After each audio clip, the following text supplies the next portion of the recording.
Hello students, আশা করি সব ঠিকঠাক চলছে। তো ঠিকঠাক চলছে যখন একটা আলোচনাই করি। তো ধরো একটা সার্কিট আছে, তার মধ্যে একটা রোদ লাগানো আছে, তার সাথে একটা ব্যাটারি লাগানো আছে। তাহলে এবার এই ব্যাটারিতে কি আছে? ইএমএফ আছে, এখানে রেজিস্ট্যান্স আছে। ইএমএফ থেকে কারেন্ট কি হবে? সার্কিটের মধ্যে দিয়ে ফ্লো করবে। আমরা এটুকু পড়েছি, আমরা এটুকু জানি যে তারপরে আমরা এখানে ওহমস ল অ্যাপ্লাই করতে পারি, আমরা জুলস ল এর জন্য হিটিং এফেক্ট দেখতে পারি, H = I² আর T V = IR, সবই অ্যাপ্লিকেবল। কিন্তু ওরস্টেড এখানে একটা পরীক্ষা করেছিলেন, বিজ্ঞানী ওরস্টেড। তিনি কি করেছিলেন? এর আশেপাশে কোথাও যদি আমরা একটা চুম্বক শলাকা মানে ম্যাগনেটিক নিডল রাখি, তাহলে আমরা দেখতে পারবো যে যদি যতক্ষণ এই কারেন্টটা যাবে, যদি এই সার্কিটে একটা আমি চাবি লাগিয়ে দিই, চাবি মানে কি, ঠিক আছে, যদি আমি একটা চাবি লাগিয়ে দিই, চাবিটা খুলে দিলে কি হবে? সার্কিটটা ওপেন সার্কিট, কারেন্ট যাবে না, আর বন্ধ করে দিলে সার্কিটটা ক্লোজ সার্কিট, তখন কারেন্ট যাবে। যদি আমি চাবিটা খুলে দিই তাহলে কারেন্ট যাচ্ছে না, তখন দেখবো চুম্বক শলাকাটা নড়ছে না। কিন্তু আমি যদি এই চাবিটা ক্লোজ করে দিই তাহলে দেখবো চুম্বক শলাকার মধ্যে দিয়ে চুম্বক শলাকাটা নড়ছে, মুভ করছে। তাহলে বেসিক্যালি চুম্বক শলাকা কখন মুভ করবে? যখন আশেপাশে চৌম্বক ক্ষেত্র থাকবে। চৌম্বক ক্ষেত্র না থাকলে চুম্বক কেন মুভ করবে? এবার কথা হচ্ছে চৌম্বক ক্ষেত্রটা আসছে তাহলে কিসের জন্য? যখন আমি সার্কিটটাকে কমপ্লিট করছি তখন এর মধ্যে দিয়ে কারেন্ট যাচ্ছে, তখন চুম্বক শলাকাটা নড়ছে।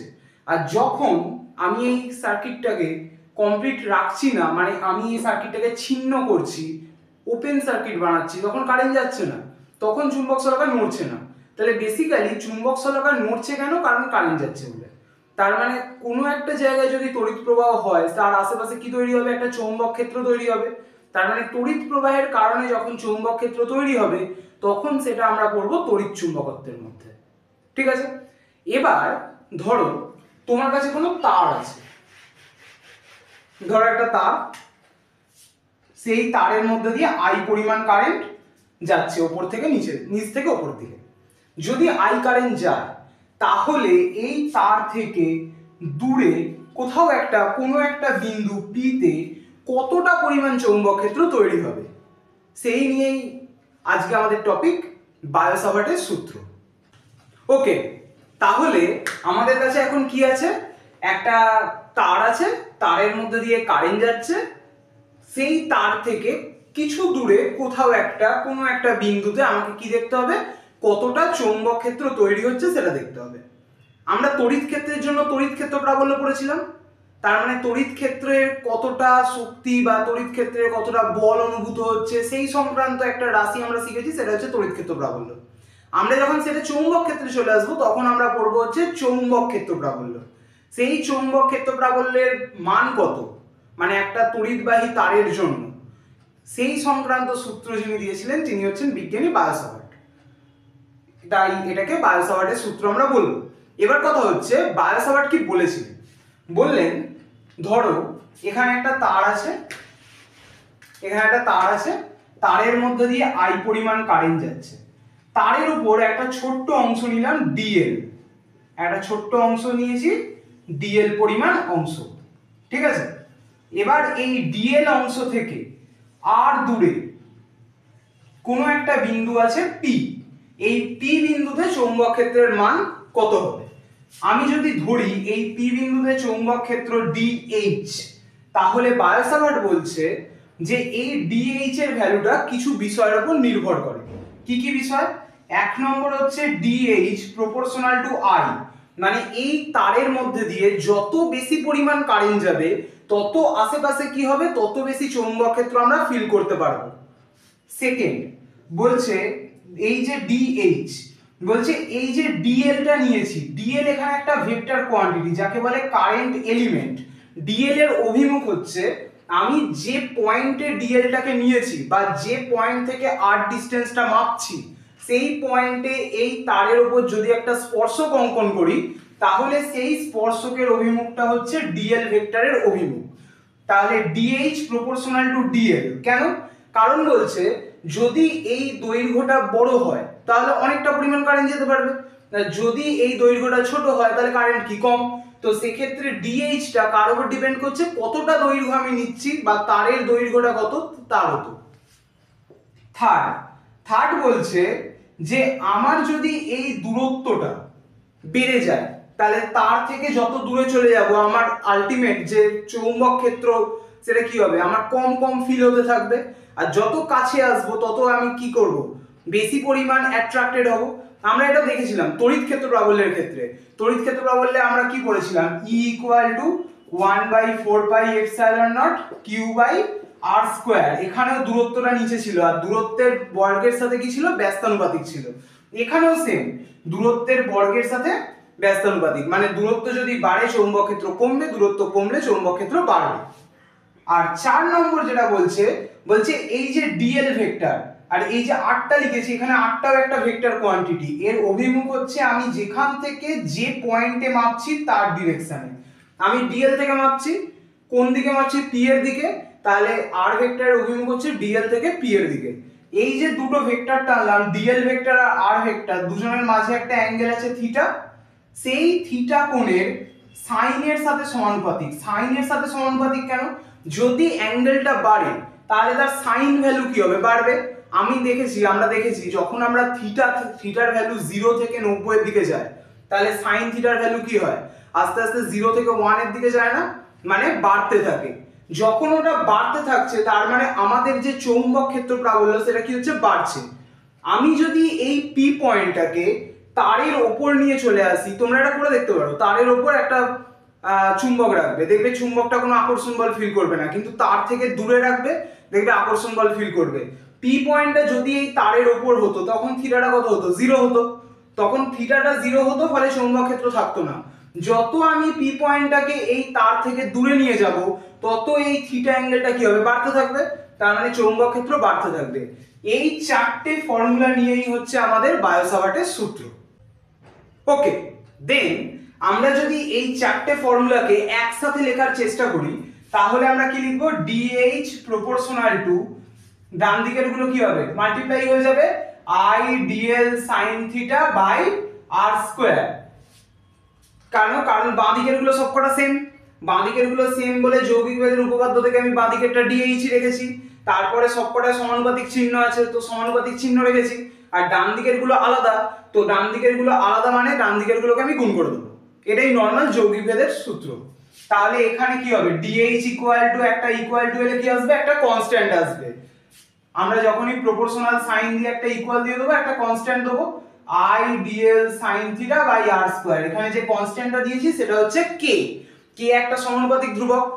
এই যে k, তার মানে k যখন ধ্রুবক হয়ে যাবে k এর কি থাকবে, একটা ভ্যালু থাকবে, মান থাকবে।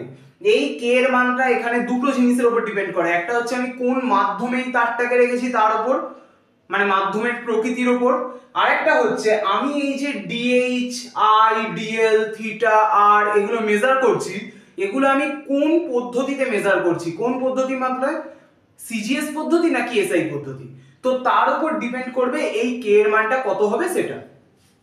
আমি যদি সিজিএস পদ্ধতিতে থাকি, সিজিএস পদ্ধতিতে আর বায়ু বা শূন্য মাধ্যমে, হয় এয়ারে আছি না হলে ভ্যাকিউমে আছি, তখন এই k এর ভ্যালুটা হয়ে যাবে 1। এটা কনস্ট্যান্ট মানে এটা কখনোই চেঞ্জ হবে না। আমার কাছে যদি মাধ্যমটা আর পদ্ধতিটা সেম থাকে তাহলে আমার এয়ার আর ভ্যাকিউমের জন্য k সবসময় 1। তাহলে DH কি হয়ে যাবে, IDL sin theta by r²। Okay, তাহলে সিজিএস পদ্ধতিতে কোনো একটা তার থেকে আর দূরত্বে p বিন্দুতে চৌম্বক ক্ষেত্রের মান হচ্ছে DH IDL sin theta by r²। আচ্ছা, যদি আমরা এসআই পদ্ধতি নিতাম তাহলে কি হতো, বলছে এসআই পদ্ধতিতে যখন নেব তখন k এর ভ্যালুটা আমরা লিখবো μ0/4π। μ0/4π কি, এই যে μ0 হচ্ছে শূন্য মাধ্যমের চৌম্বক ভেদ্যতা। চৌম্বক ভেদ্যতা কি জিনিস, আমরা তড়িৎ ভেদ্যতা পড়েছিলাম। তড়িৎ ভেদ্যতা মানে একটা আধান, একটা চার্জ কোনো একটা মাধ্যমের মধ্যে দিয়ে কি হচ্ছে, দৌড়ে যাচ্ছে। যখন একটা আধান একটা মাধ্যমের মধ্যে দিয়ে দৌড়ে যাবে তার মানে বেসিক্যালি সে মাধ্যমটাকে পেনিট্রেট করছে, মাধ্যমটাকে ভেদ করছে। তাহলে একটা চার্জের মাধ্যমকে ভেদ করার ক্ষমতা, সেটাই ছিল কি তার তড়িৎ ভেদ্যতা। বেসিক্যালি আধান দৌড়োয় না, আধান কি করে একটা কাল্পনিক পথ বরাবর যায়, ওই যে তড়িৎ বলরেখা পড়েছিলাম, তড়িৎ বলরেখাগুলোর পেনিট্রেটিং পাওয়ার সেটা। এখানে তাহলে চৌম্বক ক্ষেত্রে কি পাবো, চৌম্বক বলরেখা পাবো। বেসিক্যালি আমরা কোনো একটা বিচ্ছিন্ন উত্তর মেরুকে যদি ছেড়ে দিই, বিচ্ছিন্ন উত্তর মেরু আমরা কোনোদিন তৈরি করতে পারবো না। তার মানে বেসিক্যালি এটা একটা থিওরিটিক্যাল কনসেপ্ট। বলছে আমি যদি কোনো বিচ্ছিন্ন উত্তর মেরুকে নিই, ওখানে আমরা কি করেছিলাম, একটা একক ধনাত্মক তড়িৎ আধানকে নিয়েছিলাম, তাকে আমরা সবসময় কি করতাম, কোনো একটা মাধ্যমের মধ্যে দিয়ে ছেড়ে দিতাম, সে মাধ্যমের মধ্যে দিয়ে দৌড়তো। কেন দৌড়তো, কারণ তড়িৎ ক্ষেত্রের জন্য, তড়িৎ ক্ষেত্রে সে একটা বল অনুভব করতো, তাই সে দৌড়তো। তাহলে তার মাধ্যমটাকে একটা পেনিট্রেটিং পাওয়ার ছিল, মাধ্যমটাকে ভেদন ক্ষমতা ছিল, সেটাকে আমরা কি বলতাম, তড়িৎ ভেদ্যতা। এখানে আমরা তার মানে একটা বিচ্ছিন্ন উত্তর মেরুকে যদি ছেড়ে দিই একটা চৌম্বক ক্ষেত্রের মধ্যে, সেও তো চৌম্বক বল অনুভব করবে, তাহলে কি হবে, সে মাধ্যমের মধ্যে দিয়ে এগোবে, তার মানে মাধ্যমটাকে ভেদ করবে, তাহলে সেখানে কি পাবো, আমি চৌম্বক ভেদ্যতা পাবো। এই মিউ নট হচ্ছে শূন্য মাধ্যমের চৌম্বক ভেদ্যতা। মানে আমি যদি এই সেম কন্ডিশনে শুধুমাত্র এসআই পদ্ধতিতে করি, এসআই পদ্ধতিতে বায়ু বা শূন্য মাধ্যমের জন্য, তখন কে এর ভ্যালু কত, মিউ নট বাই 4 পাই। এখানে যে মিউ নট হচ্ছে 4 pi into 10 to the power -7। Mu naught এর ভ্যালু হচ্ছে 4 pi into 10 to the power -7 by 4 pi. এর যে ইউনিটটা হবে সেই ইউনিটটা হচ্ছে হেনরি মিটার ইনভার্স। ইউনিট হচ্ছে হেনরি মিটার ইনভার্স। এই হেনরি মিটার ইনভার্স না বলে আমরা এটাকে ওয়েবার অ্যাম্পিয়ার ইনভার্স মিটার ইনভার্সও বলি। এই সব ডিটেইলসে যখন আমরা চৌম্বক ক্ষেত্রের ইউনিট নিয়ে আলোচনা করব সেখানে পড়ব। তাহলে আলটিমেট কত হচ্ছে 10 to the power -7 henry metre inverse. আমরা যদি এই কে এর ভ্যালুটাকে এবার এখানে পুট করে দিই, তাহলে আলটিমেট এসআই পদ্ধতিতে আমাদের চৌম্বক ক্ষেত্র DH সমান কি হবে, আচ্ছা ওকে, এসআই পদ্ধতিতে আমরা DH লিখবো না, এসআই পদ্ধতিতে আমরা সবসময় DB লিখবো, ঠিক আছে। আমরা যখন সিজিএস এ করব তখন চৌম্বক ক্ষেত্র DH, আর এসআই পদ্ধতিতে ডিনোট করার সময় আমরা DB ডিনোট করব। তাই কে এর জায়গায় হচ্ছে mu naught by 4 pi I DL sine theta by r square. Okay, এটা হচ্ছে আমাদের বায়ো-সাভার্টের সূত্র। তাহলে আমরা বায়ো-সাভার্টের সূত্র শিখলাম। এই বায়ো-সাভার্টের সূত্র একটা ভেক্টর রূপ আছে, আমরা ওহম সূত্র পড়েছিলাম, ওহম সূত্রে একটা ভেক্টর রূপ ছিল। ওহম সূত্র কি ছিল, v = ir, আর ভেক্টর রূপ কি ছিল, j vector = sigma e vector. তেমন এখানে বায়ো-সাভার্টেও আমরা কি পাবো, একটা ভেক্টর রূপ পাবো।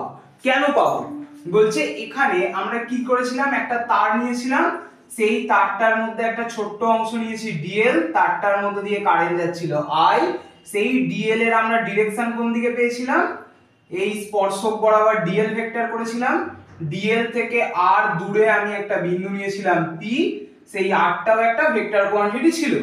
এবার p বিন্দুতে চৌম্বক ক্ষেত্র dv সমান আমরা কি পেলাম, mu naught by 4 pi i dl sin theta by r square.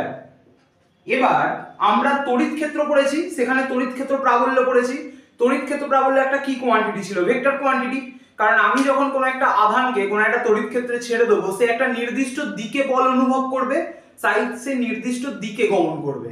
তার মানে তড়িৎ ক্ষেত্র প্রাবল্য একটা ভেক্টর কোয়ান্টিটি যদি হয়, তাহলে চৌম্বক ক্ষেত্র প্রাবল্য কি হবে, একটা ভেক্টর কোয়ান্টিটি। কারণ চৌম্বক ক্ষেত্রের মধ্যে যখন কোনো আধানকে ছেড়ে দেবো, সে একটা নির্দিষ্ট দিকে চৌম্বক বল অনুভব করবে, তাই সে নির্দিষ্ট দিকে গমন করবে। তখন এই যে বাঁদিকের কোয়ান্টিটিটা, তাহলে বাঁদিকের কোয়ান্টিটিটা একটা ভেক্টর কোয়ান্টিটি ডিবি ভেক্টর। বাঁদিকেরটা যদি ভেক্টর কোয়ান্টিটি হয়, তাহলে ডান দিকের কোয়ান্টিটিটাও কি হতে হবে, একটা ভেক্টর কোয়ান্টিটি হতে হবে। এইখানে যে মিউ নট বাই 4 পাই আছে, এ তো একটা কনস্ট্যান্ট টার্ম, কারণ ওই কে এর বদলে লিখলাম। তাহলে কে এর বদলে যদি এটাকে লিখে থাকি, তার মানে এটাও কোনো ভেক্টর কোয়ান্টিটি নয়।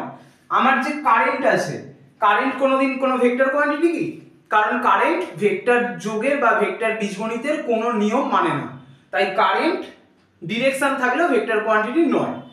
এইখানে যে dl sin theta by r square আছে, এই dl sin theta by r square কে আমরা সাজিয়ে গুছিয়ে লিখতে হবে ভেক্টর বানানোর জন্য।